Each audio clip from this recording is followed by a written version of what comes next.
Patrick Jones with Rudiments and Rope. I've looked on the internet many times when I was starting to get into rope drumming and historical drumming, and could not find a lot of videos on how to tuck a skin head.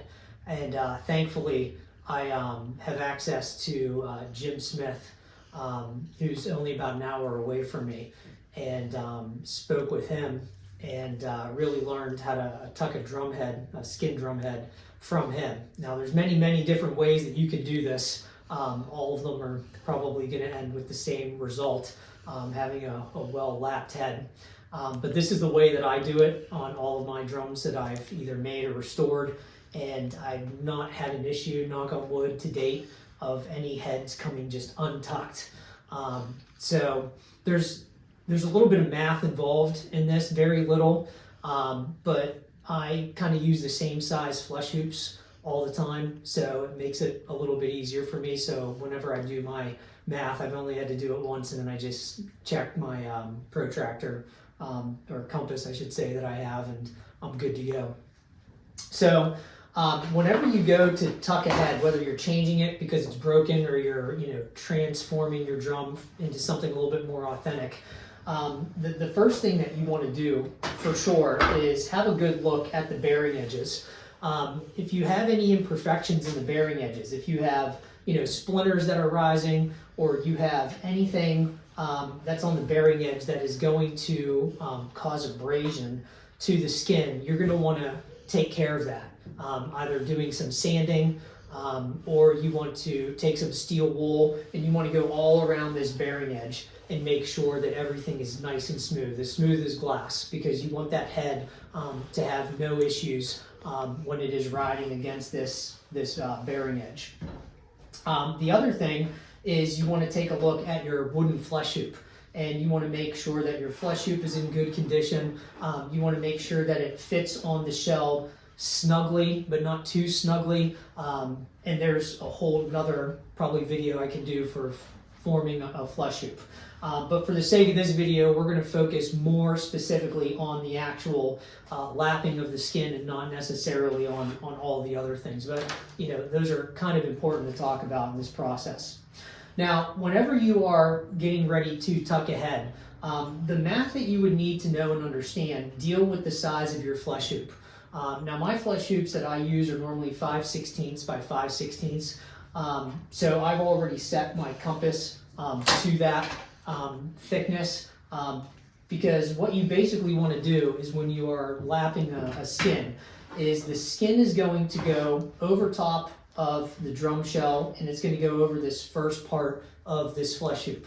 It's going to go around this section of the flesh hoop. It's going to go on the bottom. It's going to come up and around again, and then you want it to stop here. So you basically have 1, 2, 3, and then 4, 5 sides that you are going to tuck this hoop, or tuck this skin under. And whenever you do that math, I usually end up having my compass set to approximately 1.5 inches.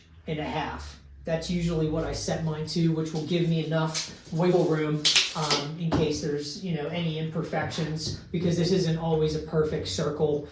So you're going to have a couple sections that are maybe need to be a smidge longer, maybe another section is going to be a smidge shorter. But in the end, you can kind of fix all that, smooth it all out, and then you wouldn't have any problems.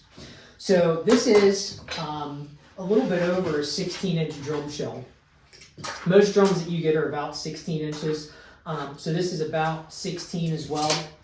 It's not a 100% perfect circle, but it's pretty close. This was a shell that I bent here, so it's not 100% perfect circle, but it's pretty close, which is fine when you're doing skins. It doesn't have to be necessarily perfect all the time. A lot of the old drums that I restore, they're definitely not perfect either.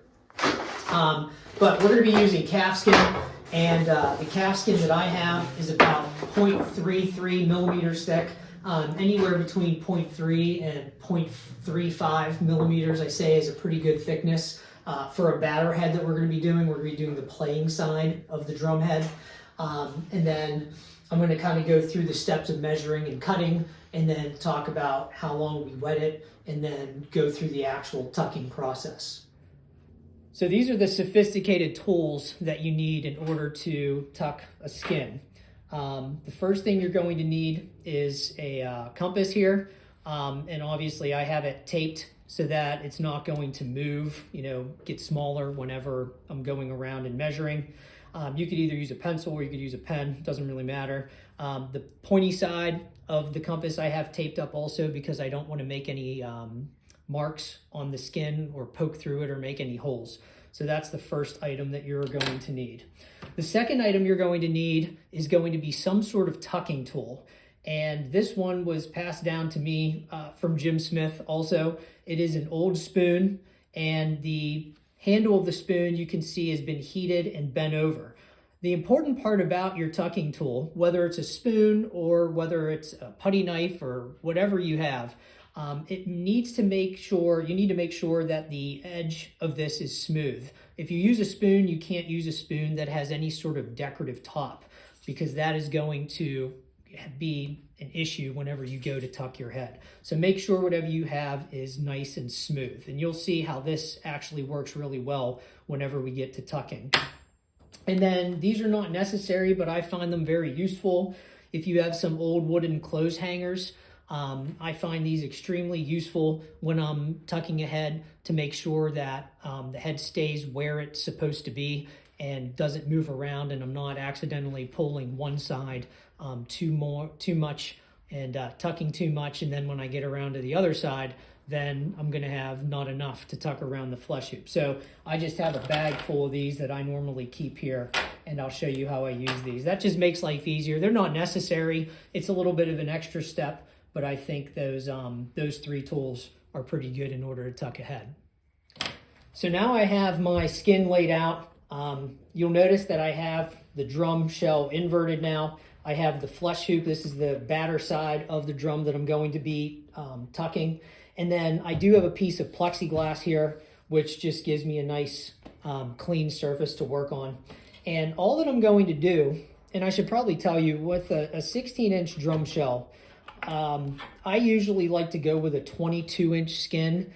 And the reason I like a 22-inch skin is because you'll notice it gives me about an inch or so of excess.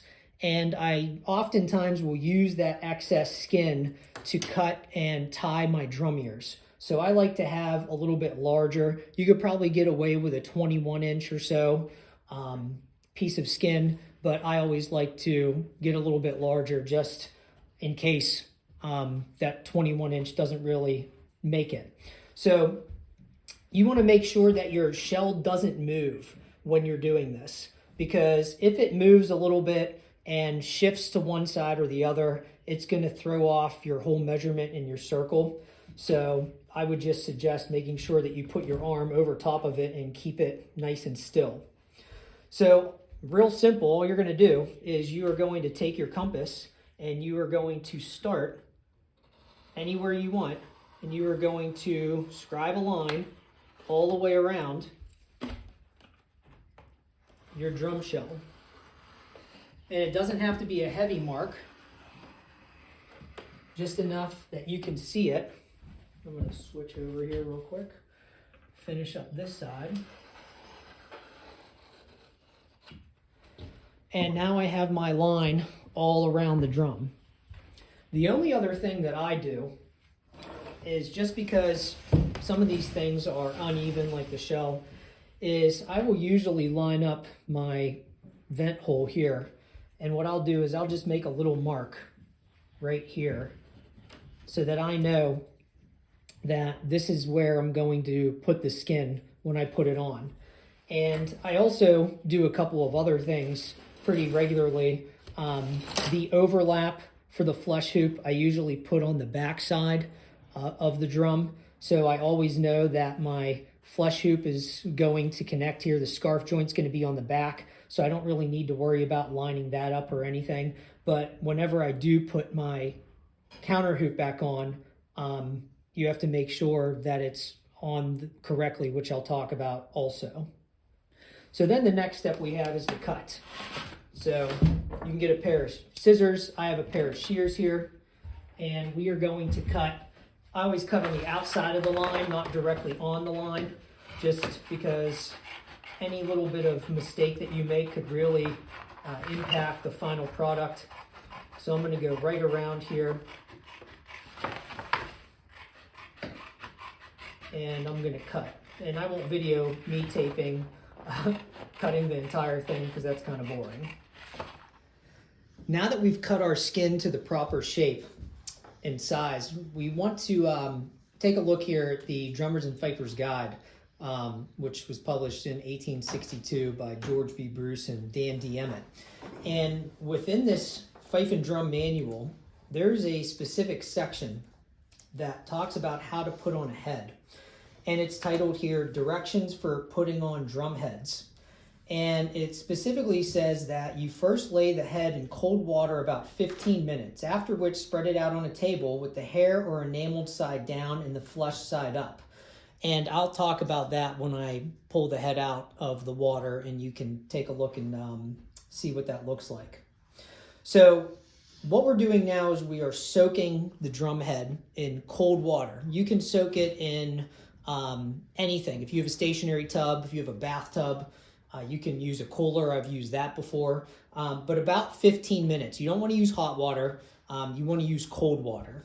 And after that amount of time, you should see that the head is very pliable. You can pretty much crinkle it up into a ball, and that tells you that it's ready to be tucked.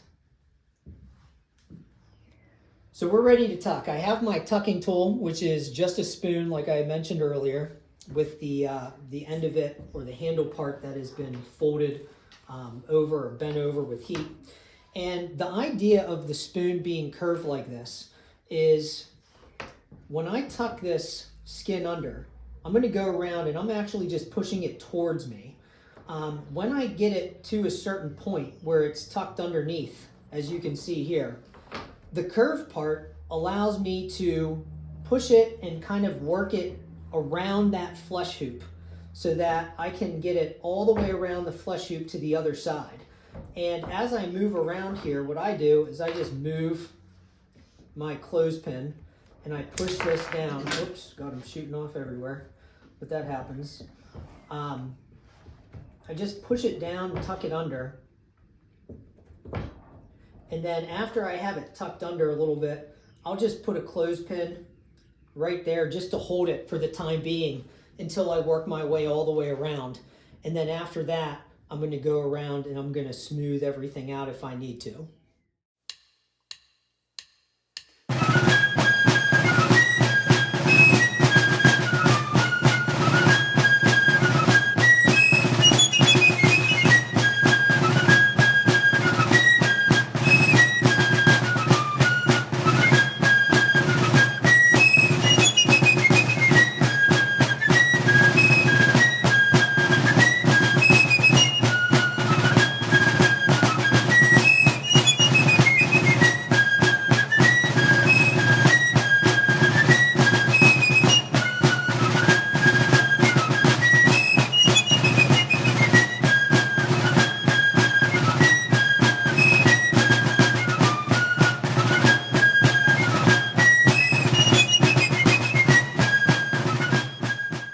So now that the head is tucked around the flesh hoop for the most part, what I normally do is I kind of turn it right side up again, and then I'm going to take the curved part of my spoon and I'm just going to push, kind of tapping along the skin, just to ensure that it's nice and tight and wrapped fully around that flesh hoop, because I don't want it to come undone. The natural glue in the hide and the skin itself will form a pretty solid joint on itself. So whenever you put it on the drum, it should be pretty secure. And I've seen a lot of drums that are, older drums, historic drums from the 1800s, that do not have the best tucked heads at all. and they never failed. They were on the drum nice and tight.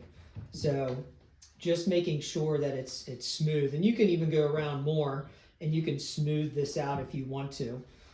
But usually whenever they dry, they'll dry a lot tighter as the head shrinks. And then the next step is going to be to put this on the shell. So now that it's tucked, it's ready to go on, and I'm making sure that I put my scarf joint towards the back here, which is the normal place that I put it.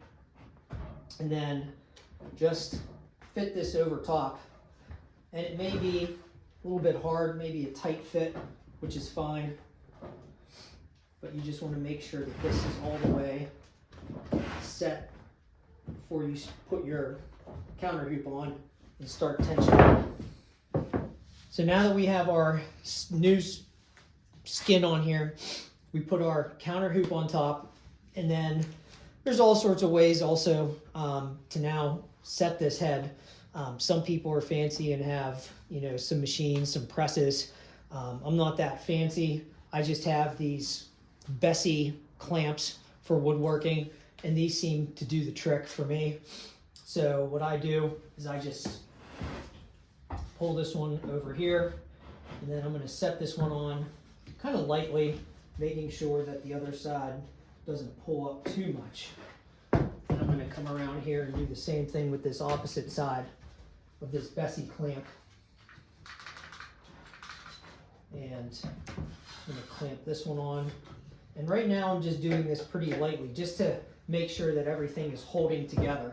I'm not really putting a lot of pressure on this head or skin at all yet. Then I'm going to do the same thing with this other one. And I've done this for a long time. I've used these, and they, I think, do a really nice job.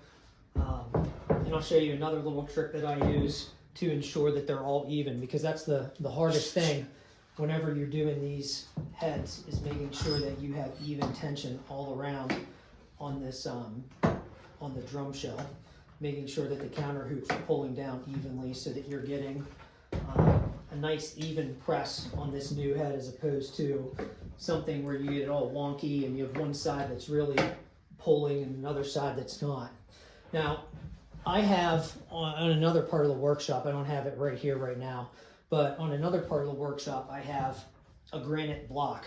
And the granite block is nice and flat, and you need to make sure that you have a nice flat surface. If you're using a piece of plywood like this or anything, I don't know how level this is, but what I like to do is I like to take a level, and what I'll do is I'll put the level on here, and what that enables me to do is see if all the sides here are even. Because the last thing you want to do is spend all this time and get an uneven, kind of messy looking head. So what I normally do is I'll put this on and I'll kind of take a look at it, and I'll see where the bubble lies, you know, if I have any angles. And I'm not going to do it right now because this is not really an even surface. But I'll check it this way, and I'll kind of go around the whole thing checking how level it is. I'll go this way and so on, just to double check to see that I have equal tension on all sides, because like I said, I don't want to have it be terrible. Now, in the Drummers and Fifers Guide, it says to go set this in warm water, not warm water, it says go set this in the sunlight and allow the skin to dry. Now, if you don't have any sunlight very often, or sunshine like we do in Western Pennsylvania, depending on humidity and things like that, it might take a little while for this to dry, but you'll be able to tell when it's dry. You'll be able to feel it. So it's pretty wet right now, but I'll probably just let this dry overnight, because I don't really need to rush it or anything like that. So I hope this video was helpful to you. Like I said, I got this information passed along to me, and luckily I was fortunate enough to have that person, Jim Smith, pass this information along. If not, I don't know if I would have, you know, ever been able to do a lot of this head tucking as easily as I have. But thanks to him, I was able to learn this skill and I think anybody obviously can do it. It's not that difficult. I get a lot of drum orders to just change heads or fix heads or things like that. And obviously this isn't like a business for me necessarily. I have a full-time job. This is more of a hobby. So this is just something I enjoy, and I wanted to share the knowledge so that you're able to do these things if you'd like to, and maintain your drum at home without having to send it or spending any extra money to do it. So hopefully this was helpful.